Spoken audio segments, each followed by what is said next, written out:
तो लइकवा कहल कि क्रिया खा के कह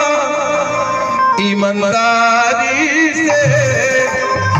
कि प्यार नहीं हरे तक रही ससुरारी से, प्यार नहीं हरे तक रही ससुरारी से। क्रिया खा के कह क्रिया खा के कह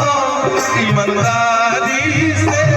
प्यार नहीं हरे तक रही ससुरारी से, प्यार नहीं हरे तक रही ससुरारी से। अगर मिलते इस जीवन में दोबारा,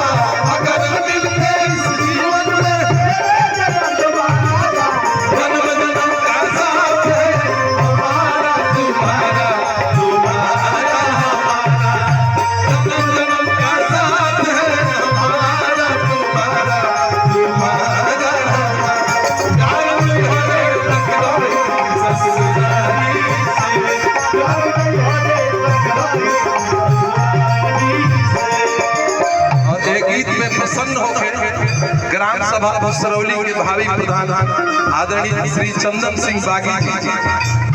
आदरणीय की तरफ से पुनः पुनः आशीर्वाद स्वागत बधाई का कहला मेरे बगल कि तू तब किया के प्यार से अघा गई हो,